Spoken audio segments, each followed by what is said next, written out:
حامدا ومصليا ومسلما أما بعد فأعوذ بالله من الشيطان الرجيم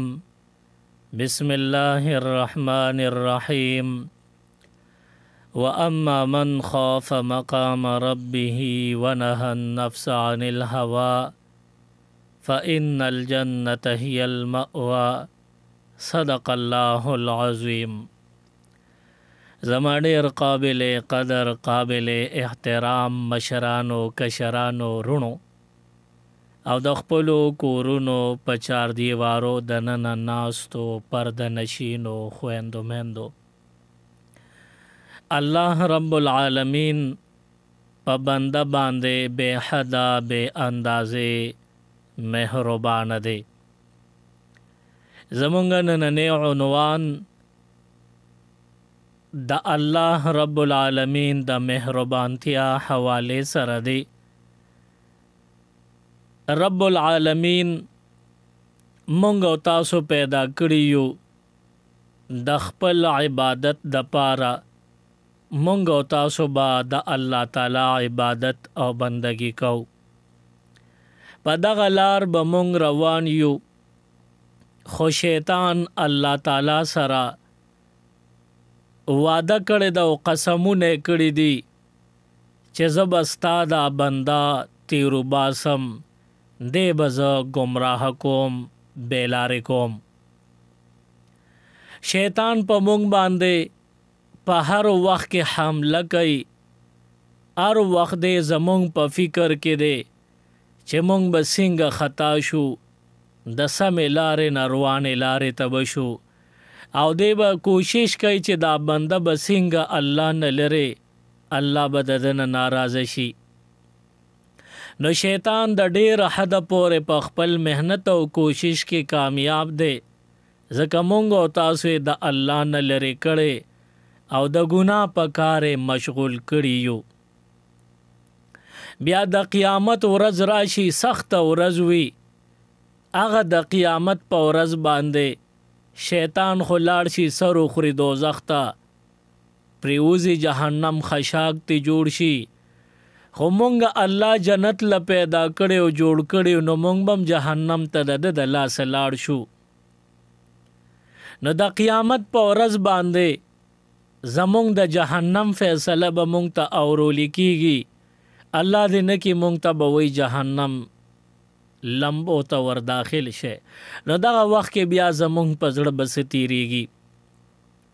الله تعالی زمونږ نه زیات په مونږ مهربان دی، ځکه مونږ خو په ځان باندې رحم نه دی کړی، مونږ خو ګناه ته ښه ډاډه ورغلي یو. خو الله تعالی خو د بنده ملګری دی، مرستیال او مددگار دی او دوست دی. نو الله تعالی نه غواړي چې زما بنده د جهنم ته لاړ شي. شیطان کوشش کوي بنده به د الله نه مرور کم، الله به ته ناراضه کم، دوزخ ته به دا بنده ورسوم. خو الله هرگز دا نه غواړي چې زما دا بنده دا ما جهنم له پیدا کړو جهنم ته به بوزم. داسې الله نه غواړي. الله پاک مونږ او تاسو ته موقع په لاس راولي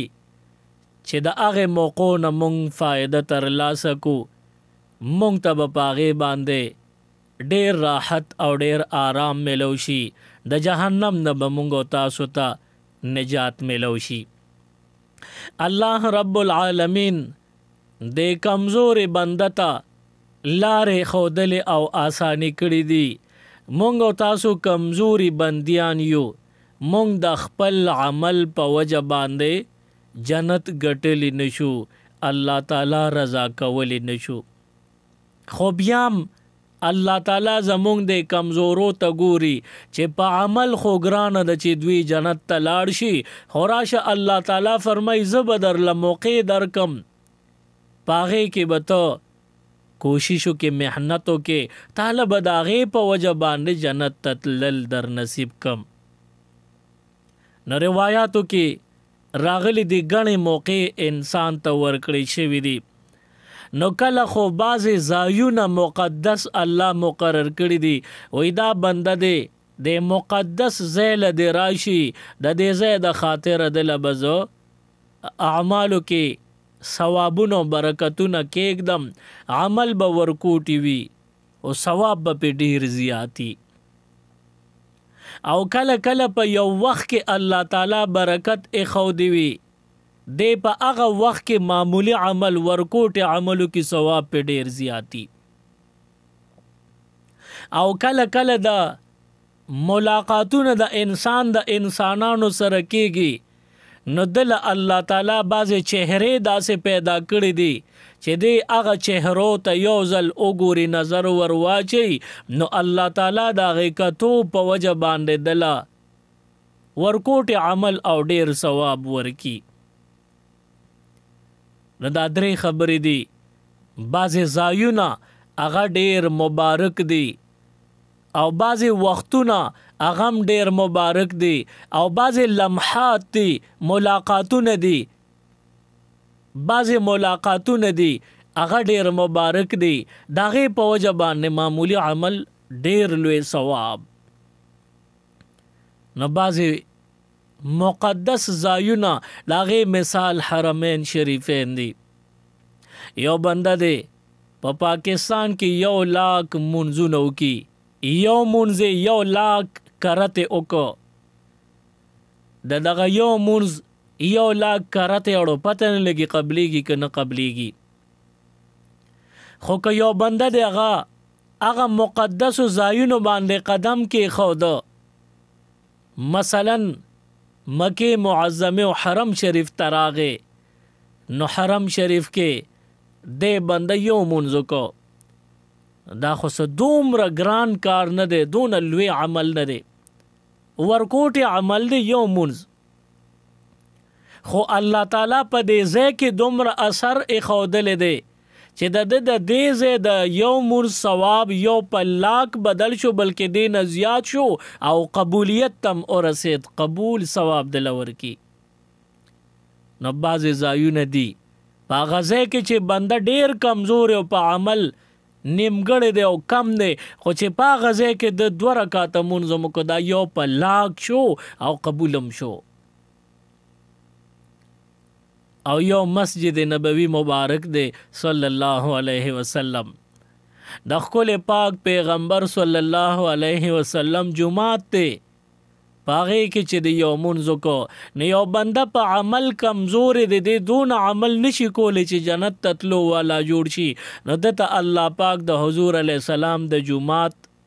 د ورتلو هغه توفیق ورکړه د حضور علیه السلام جماعت مبارک کې د منځ وکړو نو یو منځ یو په 50,000 دی یو مونځ 50,000 ځله نشي کولی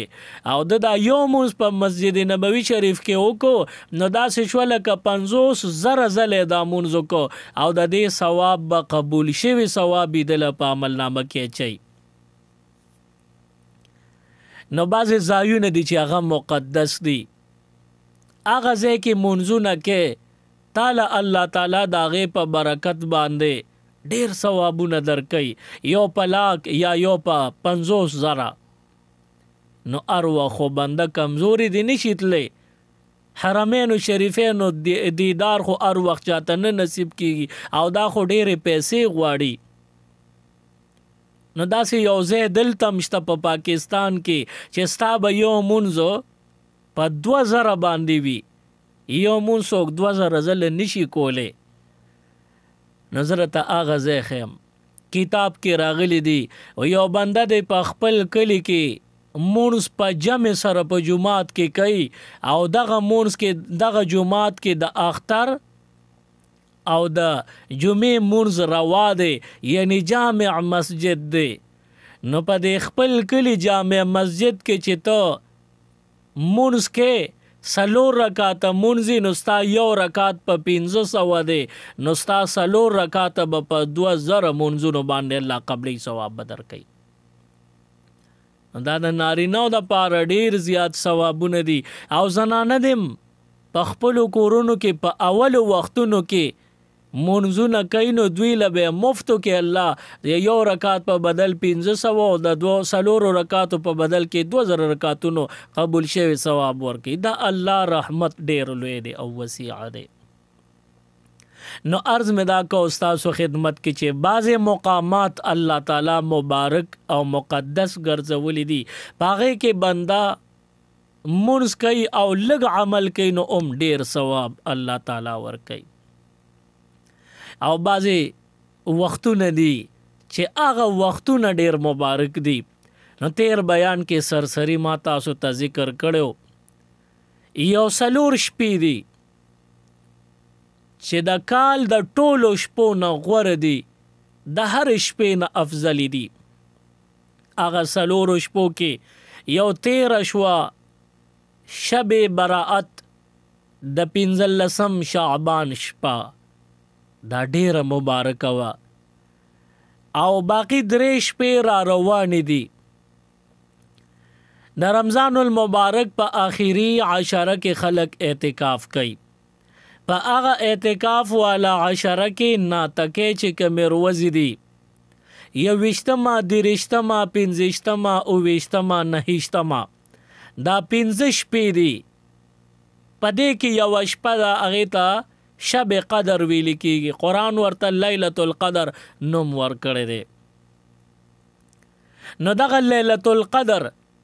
د کال د ټولو شپو نه افضل شپه ده او درېم شپه چې ډیره مبارکه ده هغه د ورکوټي اختر شپه ده ماښام اخیری رو جماعت وشو او د ورکوټي اختر میاش راوخته وښکارېده او اعلان وشو چې خدای مو مخه سبا اختر دی نو دغه شپه به ته ویښه تیره کې که اعتکاف دې کړي وي که نه که کور کې وي که جومات کې وي د اختر د شپه ډیره مبارکه ده په دې کې چې کم خیر او برکت نازلیږي د کال په یو شپه کې هم دومره نه نازلیږي او څلورمه اخیری شپه د خیر او د برکت هغه کومه ده د لوی اختر میاشت چې راوخته د ذوالحجې 8 تاریخ شو او ماښام له د عرفې شپه شوه سبا به یوم عرفه وي نو د عرفې دا شپه دا ډیره مبارک او مقدس شپه ده په دې کې لږ عمل وکړه په دې وخت کې الله تعالی برکت ایښودلی دی لږ عمل نه ډیر ثوابونه تعالی الله تعالی جوړوي او درکوي درله نو عرض مې دا کو چې موږ او تاسو په عمل باندې جنت ته تللی نشو او الله تعالی ته زموږ کمزوري معلومه ده د شیطان قسمونه الله تعالی نه دی ایر شیطان قسم کړی دی چې زه به دا بنیادم خطا کوم تیرو باسم به الله تعالی په موږ تاسو داسې مبارک شپې راوستلې چې په هغې کې لږ عمل او ډیر ثوابونه ترلاسه بکې نو دغه مبارک شپې دي په دې کې چې لږ عملم کې ډیر ثوابونه موږ له الله تعالی را کوي د دې نه معلومیږي چې الله تعالی نو غواړي چې زما دا بنده دی جهنم ته لاړ شي الله موږ دوزخ ته بوتلل نه غواړي او بعضې چهرې داسې دي چې هغه ووینې د هغې په لیدلو سره هم ستا ګناهونه معاف کیږي او الله دې مغفرت نصیب کوي جهنم نه نجات او جنت ته دخول به نصیب شي لکه حدیث مبارک کې راغلی دی وی یو 15 سیزونه دي په هغه 15 سیزونو کې په یو باندې چې نظر دی واچو نظر دی او لګید الله تعالی ورته ارس معاف کتاب او بخي تعالی به ثواب درکې نو وی 15 سیزونو ته پکاتو باندې ثواب دی پاغه کې یو خو خانه کعبه مبارکه ده کعبه شریفه ته وګوره پکاتو ورته ثواب ملاويږي او دویم د مور پلار مخ ته وګوره مور پلار ته په کتو باندې ثواب ملاویږي او دریم آب زمزم د زمزم اوبو ته وګوره د محبت په نظر د عزت په نظر زمزم ته وګوره په دې کتو تا ته ثواب ملاویږي الله دې معاف کړي او پنځم د عالم مخ ته وګوره سلورم د عالم مخ ته وګوره په دې عالمانو باندې ستا نظر پرې او تا به الله بخي او پنځم قرآن پاک ته وګوره د قرآن ته چې اسې دیم او قتل الله تعالی دې بخي معاف کوي دی نو دا بعضې چهرې داسې دي چې هغه الله مقدس او مبارک پیدا کړي دي چې دوی ته د وکتل دې چهرو باندې نظر پرېوته نظر را دی خوا کې ستا ټول ګناهونه به ختم شوي الله به بخلي پدې کې عالمان هم رالل پدې کې کعبه شریف هم راله پدې کې زمزم مبارک هم رالل پدې کې قرآن پاک هم راغی پدې کې والدین هم راغلل نو دا هغه چهرې دي چې دې ته ګورم نو الله تعالی دې بخي نو مونږ او تاسو الله تعالی د جهنم د پاره نه یو پیدا کړي د جنت د پاره پیدا کړي خو شیطان مونږ پسې زور لګول دی مونږ گمراه کوي او بیلارې کوي نو مونږ به د بیلارې کېدو نه ځان ساتو او کم از کم د عمل په وجه کنینو په دې خاص مواقعو کې مونږ به فایده ترلاسه کوو په لږ وخت کې ډیر ثوابونه به ګټو او په الله به پیزان بخو او کم آیت مبارک چې ما ستاسو وړاندې تلاوت کو رب العالمین فرمایي چې واما من خاف مقام ربه ونهى النفس عن الهوى هر هغه څوک چې د قیامت په ورځ د الله تعالی مخ کې د اودریدو نه او یرید او ځانې په دنیا کې د ګنا نه منې کو فإن الجنة هي المأوى نو د دې لپاره بیا ټکانا جنت ته نو موږ او تاسو به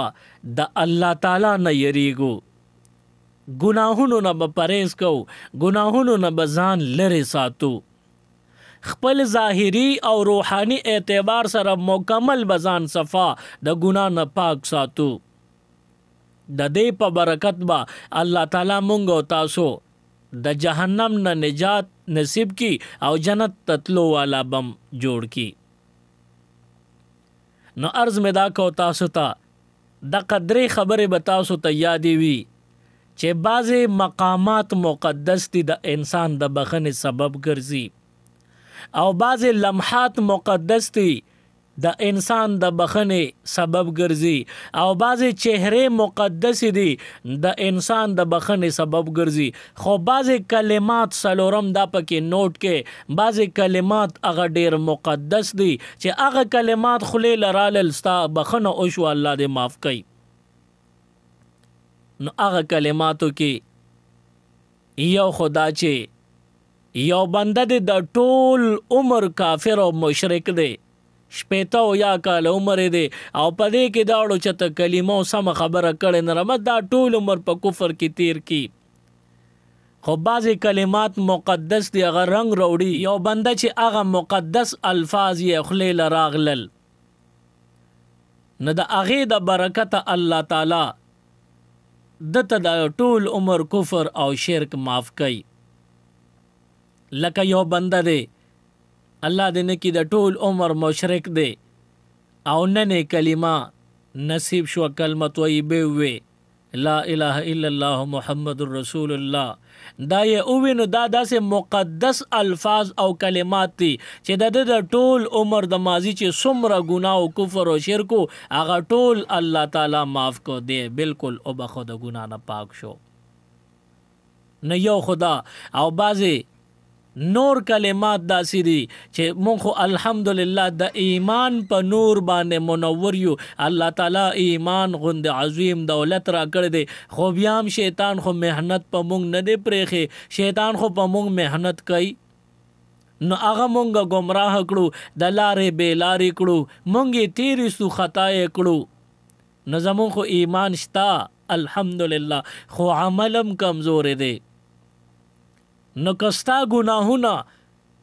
د سمندر د زګ برابر شي او یا دا ګناهونه داسې د ځمکې د پاسه پیټي او بارونه ږدي او یو د پاسه بل او بل د پاسه بل او دونه پیټي او بارونه جوړ شي چې داسې اسمانونو ته ورسېدل هم ډېر زیات ګناهونه دي خو که تا یو مقدس الفاظ دی هغه ووي د هغې په برکت دا ډېر ګناهونه به هم درته معاف شي هغه مقدس الفاظ سدي هغه مبارکی کلمې سدي هغه دا چې بنده توبه وباسي استغفر الله ربي من كل ذنب واتوب الیه پښتو کې دا دل نه درځي پښتو کې وای یا الله زما توبه چې سم شوي دي پېښوي نه معافي غواړم بیا به داسې نه کوم. نو دا هغه مبارک کلمات دي او انتهایی آسان کلمات دي هر چاته یادم دي په اخلاص سره وای الله تعالی درته ارس بخي. نو بعضی کلمات الله تعالی مقدس او مبارک ګرځولې دي چې هغه مقدس او مبارک کلمات زمونږ په زبان راغلل الله تعالی مونږ ته د هغې د خاطر ارس معاف کوي او مونږ بخي. او د الله تعالی نومونه ډېر مقدس او مبارک دي. وای په تېره زمانه کې یو مشرکو او د بت عبادت به کو 80 یا کال عمر دی او ټول عمر بت ته आवाज کړی دی. نه بت ته به عبادت کو आवाज به ورته کو یا صنم یا صنم یا صنم دا به بت ته आवाज کو. صنم په فارسی ژبې لفظ دی دا 2 ځایه استعمالیږي. کله چې د بندګۍ معنا ته اخلي نو بیا بت ته صنم وي او کله چې د عشق او د معشوقې په خبره کې ذکر کیږي نو محبوب ته صنم ویلی شي. نو د بت د پاره هم او د محبوب د پاره هم صنم لفظ استعمالیږي. نو دغه مشرک دی او د بت عبادت کو صرف आवाज به ورته کو د دنیا چې نور څه کار روزګار مزدوری مصروفیات به غینه به فارغ شنو را بغي د عبادت ټیم به شنو دی بت ته به आवाज کو یا صنم یا صنم بس دا आवाज به لگاو. چې ډیره مدت 50 کال دا आवाज کړی دیو په دې دونه موده کې دی بت دل आवाज نه دی ور کړی جواب نه دی ور کړی. د وتړستړې کړي د خو هغه ورله جواب نه دی ورکړي ځکه هغه بت ته دغه څه قدرت دی څه اختیار دی هغه ژبه نشته اختیار یې نشته طاقت یې نشته. یو ځل یې ژبه وښویه د خطا شوه ژبه خطا شو د یا صنم په ځای باندې خلیله بې اختیاره راغلل یا صمد. صمد دا د الله تعالی صفتی نوم دی صفتی نامه ده. قل هو الله احد الله الصمد الله بے نیاز ر د صمد معنا بے نیازا. نو دی پینو شو او بے اختیار یا صنم او خلق خطا شو ناگا نخلین وتل یا صمد.